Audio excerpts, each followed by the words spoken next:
그래서 이제 뭐 네 단계를 보면 일단 뭐 리얼 옵션 관점 자체를 이제 채택을 하는 거, 그 다음에 이런 옵션을 스트럭처 하는 거, 그 다음에 옵션을 밸류잉 하는 거, 그 다음에 그러고 나면 실질적으로 이제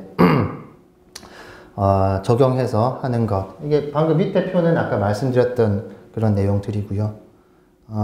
기존에 이제 DCF나 뭐 MPV나 뭐 이런 것들하고 가장 극명하게 차이 나는 건 그런 거예요. 아까 뭐 플렉시빌리티, 불확실성 이런 것들을 과거에는 되게 네거티브한 인자로 봤다면 이쪽은 반대로 그런 것들이 있는 것 많이 있으면 많이 있을수록 뭔가 되게 수익과 기회가 되게 많을 수도 있다라고 보는 것들이 되게 큰 차이인 것 같고요.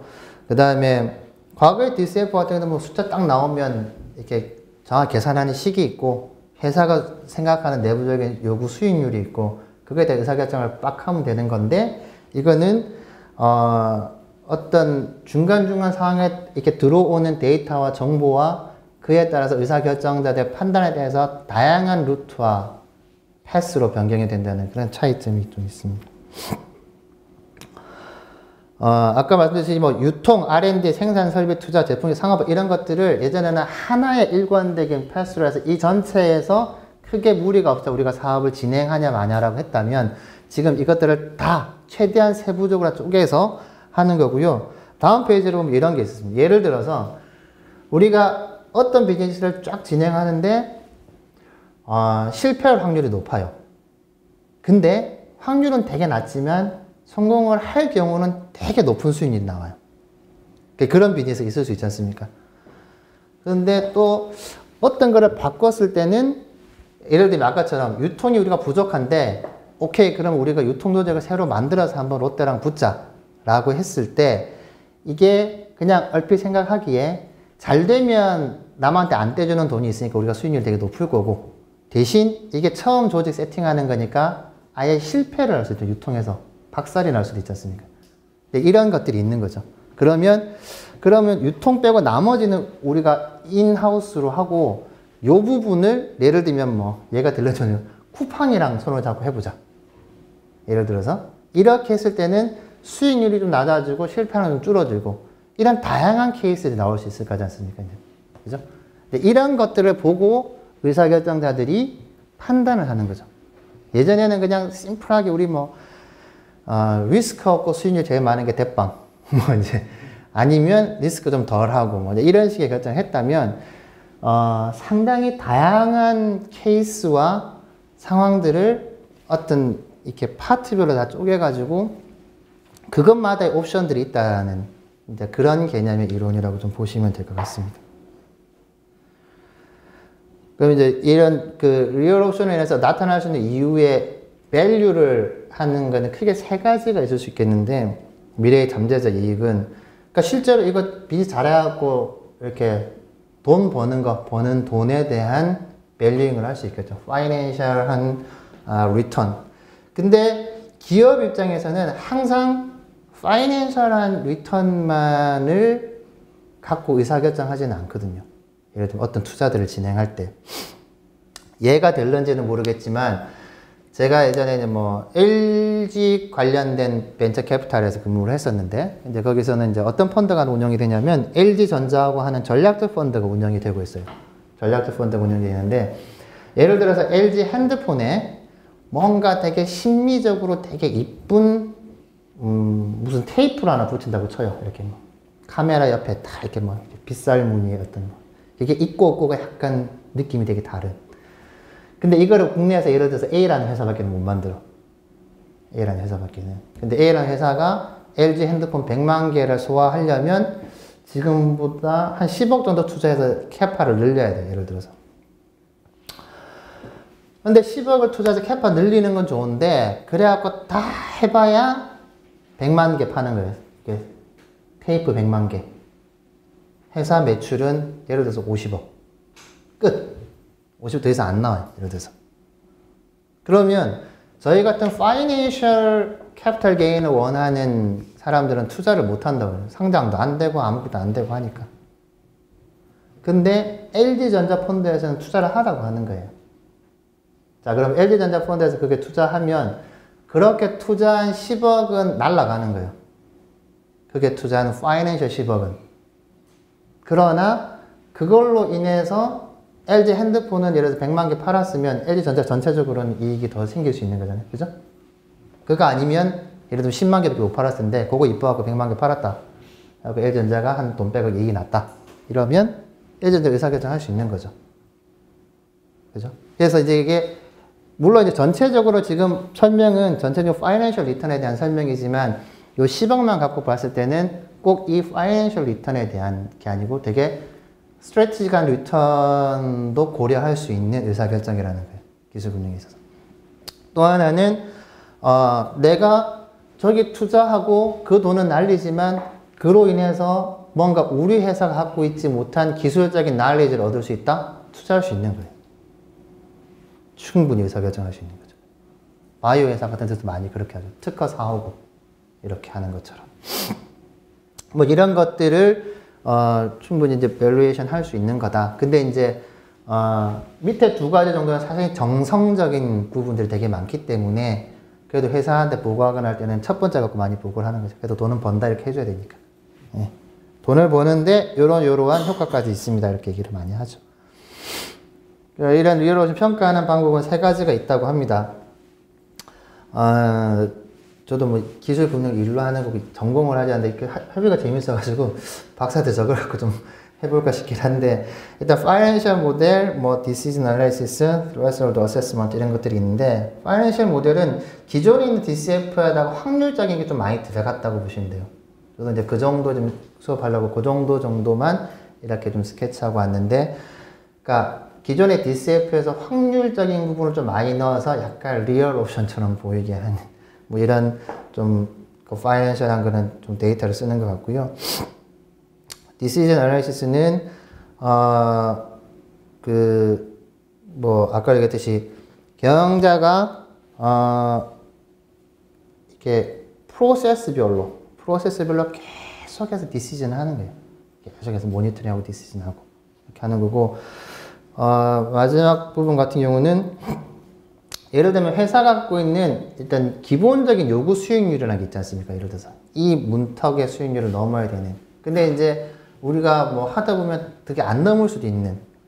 그렇게 안 넘더라도 아까 얘기했듯이 또 다른 미래적 이익이나 어떤 전략적인 것들을 택할 수 있으면 우리가 충분히 그거는 좋은 의사결정으로 평가할 수 있는 이렇게 보시면 될 것 같습니다. 뭐 수행 방법은 뭐 그냥 읽어보시면 알겠지만 끊임없는 모니터링과 끊임없는 의사결정과 이렇게 보시면 돼요. 그러니까 리오션 계속 그런 얘기만 계속 나옵니다.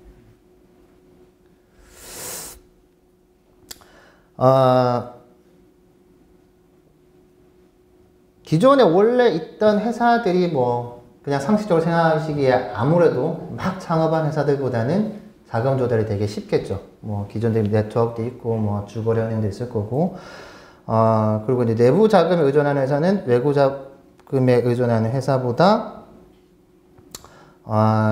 위험 부담이 크다. 뭐 이거는 좀 벤처 캐피탈 투자 관련해서 얘기입니다. 그냥 내 혼자 번 돈으로 한 번 다 했다가 실패하면 꽈장 망하지 않습니까? 새로운 거 좀 할 때 외부 투자도 좀 받아서 조금 여유롭게 진행을 해서 좀 안정적인 버퍼를 가져가는 게 되게 중요하다. 그리고 어차피 신기술 투자라는 거는 많은 리스크, 하지만 되게 포텐셜한 리턴을 내포하기 때문에 되게 뭐 힘들게 연구할 필요가 있다.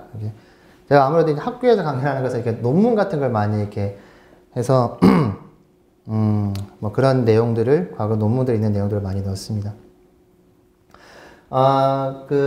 많이 조사를 해보니까 신기술 사업화에 4가지 전략이 있다 그러더라고요. 이렇게.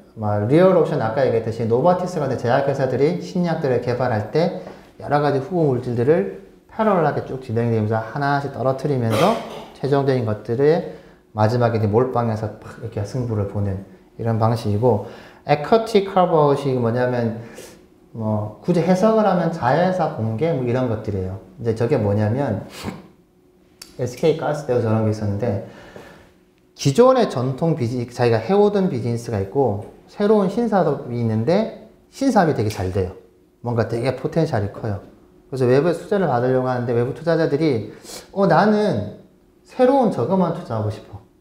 앞에 되게 재미없는 비즈니스하고 이렇게 밸류에이션이 섞이는 걸 원치 않아. 이럴 때들이 되게 많이 있어요. 그럼 얘를 딱 새로운 신사업만 자회사로 딱 떼서 이쪽에서 투자를 받아서 진행하는 이런 것들이 있습니다. 그 다음 뭐 얼라이언스 같은 경우는 우리나라에 대표적으로 LG전자와 필립스 전자가 LG 필립스 디스플레이를 만들었었는데 우리나라는 LG가 과거에 이제 반도체 공장이 있었지 않습니까? 빅딜에서 하이닉스로 이렇게 넘어갔지만 그 LCD 공장이 상당 부분 반도체 공장과 유사해요. 그쪽에 뭐 장비도도 많이 들어가고 반도체 가이들이 가는 게 되게 중요한 거거든요. 그래서 그 LG는 그렇게 반도체에 대한 양산과 이런 것들에 대한 기술을 보유하고 있었고, 그 당시 필립스는 그런 디스플레이에 대한 LCD나 이런 것들에 대한 원천 기술들, 원천 특화나 이런 것들 많이 쌓았고, 이 두 회사가 얼라이언스를 맺어서 하나의 회사로 시장을 선점해 나갔던 이런 것들이 있고요. 내부의 어떤 매니지먼트 스트럭처 이런 건 뭐 3M 같은 경우에 뭐 아주 잘 되어 있는 사내 벤처 제도가 잘 되어 있으면 포스트잇 같은 데도 사내 벤처 이렇게 하고 사내에서 벤처를 잘 만들면 적극적으로 지원해주고 회사가 뭐 이렇게 하는 시간이 빨리 진행하도록 하겠습니다.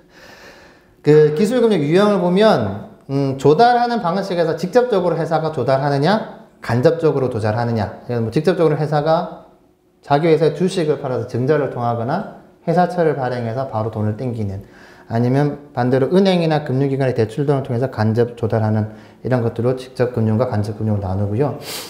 공급 주체에 따라서 정책 금융, 일반 금융, 보증 금융, 이건 뭐 읽어보시면 알 것 같고, 정책 금융에서 직접 대출을 하는 방식과 대리 대출을 하는 방식들이 있습니다. 직접 대출은 근데 많이 사라져가고 있는 추세고요. 대부분 다 대리 대출의 형식으로 하고 있습니다. 이런 정부의 정책 금융을 받는 게 일반 민간 금융을 받는 것보다는 훨씬 유리합니다. 뭐 이자나 이런 여러 가지 측면들에서. 그래도 정부가 돈을 빌렸는데 뭐 돈 안 갚는다고 이렇게 저승사자 복장하고 이렇게 안 가지 않습니까? 그죠? 또 민간에서는 또 뭐 무서운 데는 또 저승사자 복장하고 오니까 아무래도 이제 정부 정책 금융이 조금 더 유리한 측면들이 있습니다. 이 표는 그냥 쭉 보시면 될 것 같고요.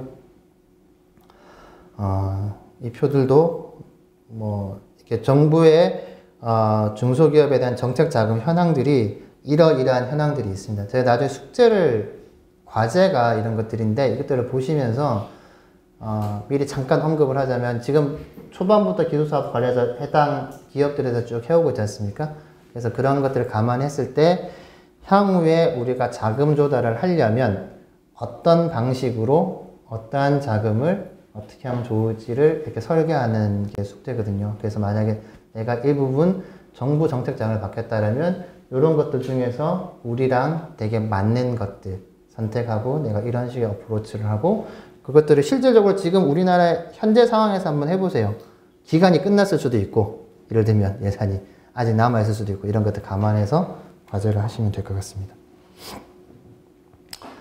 뭐 이런 뭐 기술금 잘 받아가지고 이렇게 성공한 사례 읽어보시면 될 것 같습니다. 보증금융은 의외로 여러분들 나중에 창업을 하시거나 하면 보증금융을 많이 하게 되실 겁니다. 보증금융을 되게 많이 하게 될 것 같고 우리나라에서는 어쨌든 우리나라 기술금융에서는 가장 많은 부분을 차지했던 이런 부분들입니다. 그냥 하시는 내용들은 읽어보시면 될 것 같고 보증이든 일반 은행의 대출이든 것들 제가 빨리빨리 스킵하는 것들은 대부분 은행이나 이런 데 되게 정형화되어 있는 틀이 있기 때문에 그거는 그냥 이렇게 요건과 요강들을 보시면 그냥 그대로 나한테 맞는 것들을 기입하거나 써내시고 신청을 하면 되는 부분들이라서 좀 읽어보시면 되고 이런 것들 이따만 소개를 하고요. 사실 이후에 뭐 한 10분 정도 벤처 캐피탈은 사실 정형화된 툴들이 없기 때문에 그 부분들을 여러분들이 나중에 만나거나 접근하는데 어떻게 필요한지를 조금 더 말씀드리는 게 나을 것 같아서 넘어가도록 하겠습니다. 평가 보증서 발급 프로세스는 보시는 바와 같이 뭐 신청하고 그쪽에서 기술성 검토하고 보증서 발급하고 신용보증기금을 가시면 대부분 매출 없으면 보증서를 다 안 끊어주세요. 처음 이렇게 가서 창업하는 게 딱 하면 작년도 매출이 언제예요? 얼마예요? 이렇게 물어봐요. 회사는 오래 만들어졌는데. 그래서 그쪽은 거의 받기 어렵고, 그나마 초기 기업들은 기술 평가로 인한 보증을 많이 하게 됩니다. 말씀드린 융자금융이 있는데, 이때까지 우리나라에서 융자를 통한 기술금융이 거의 이루어지지 않았다고 보시면 돼요. 거의 대부분. 근데 작년부터 2014년 7월인데 2014년 7월에 대책이 마련되면서 막 이렇게 좀 요즘 하고 있는데, 아직은 기술평가 능력이 많이 미비합니다. 산업은행과 기업은행은 내부에 기술평가팀이라고는 있지만 그 외에 일반 은행들은 없고요. 기술평가 기관들이 있는데 그쪽에서 기술평가 인증서를 받아서 가면 해주기는 해주라고 했는데, 그것들도 많이 아직은 되게 주저주저 하는 편입니다. 저도 그냥 보시면 되고요. 저희가 이제 벤처 캐피탈 쪽 이렇게 보시면, 아까 말씀드린 저희가 이제 초기 기업 투자를 잘 안 하고 이렇게 뭐 후기 기업 투자를 많이 했던 것 중에 하나가, 또 하나는 뭐 연기금들 이런 데는 여러분들 내는 국민연금 이런 것도 저희가 또 운영을 하거든요. 그런 데들은 정확하게 수익률만 요구를 해요. 수익률을 내라.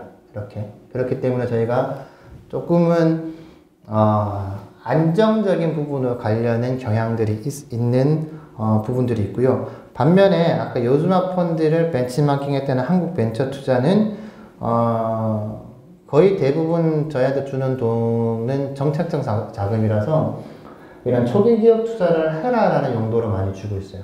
그 말고는 잘 안 주고. 그래서 실질적으로 많이 늘어나고 있습니다. 많이 늘어나고 있고, 저희 투자 심사 절차들을 보면 저희 담당하는 심사역 이런 팀장들이 후보 기업을 발굴하고 그 다음에 가능성을 타진하고 본격적으로 심사 보고서를 작성해서 저희 이제 투자심의회 심사를 요청하면 저희가 그걸 갖고 투자를 하는데, 거기서는 보고서에서는 보시는 바와 같이 경영진 현황, 뭐 주주 구성부터 기본적인 개요 사항뿐만 아니라 회사가 갖고 있는 사업의 내용, 경쟁 상황, 향후 그 회사가 포괄하고 있는 시장의 성장성, 회사가 갖고 있는 주요한 경쟁 포인트, 그 다음에 향후에 추정되는 향후 2, 3년 동안의 매출과 수익에 대한 추정, 뭐 이런 것들을 근거로 해서 저희가 회사가 요만큼 되니까 지금 이 정도 가격에 투자를 하면 2, 3년 동안 우리는 어느 정도의 수익률을 얻을 수 있겠다. 이렇게 해서 심사보고를 작성하게 됩니다. 그래갖고 내부적으로 판단을 해서 투자를 집행하게 됩니다. 보시는 이렇게 프로세스대로 하고 있고, 저 사진은 제가 2014년도에 그 올해 벤처 캐피탈리스트 상을 수상하면서 이렇게 저걸 왜 넣어놨는지 하여튼 그랬고요. 성장 단계별로는 아까 우리가 상업하는 과정들을 보면 막 연구 개발 단계가 있고 창업 단계가 있고 성장 단계, 확장 단계, 성숙 단계가 있는데, 연구 개발 단계에서는 보통 뭐 시드 머니, 시드 캐피탈이라고 하는데, 보통은 여기는 자기 돈,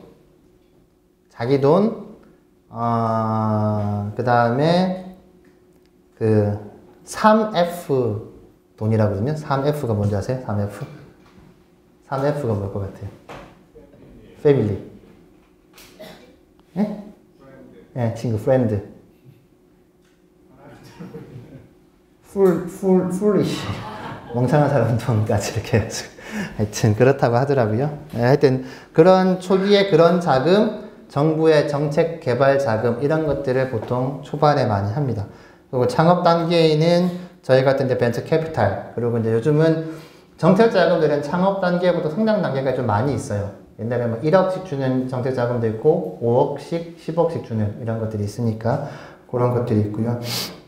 그 다음 성장 단계에는 우리나라에서 벤처 캐피탈 가장 많이 투자를 하는 게 저단계. 그 다음에 저단계쯤 되면 회사도 이제 줄 담보들도 좀 있고 줄 기계 장비들도 있고 이랬기 때문에 저 때는 뭐 공장, 건물, 기계 이런 것들을 통해서 은행에 융자 이런 것도 많이 되고 저 정도 규모가 되면 이제 신용보증기금에서도 조금 나오고 기술보증기금도 조금 나오고 그런 식의 자금 조달이 이루어지고 있습니다.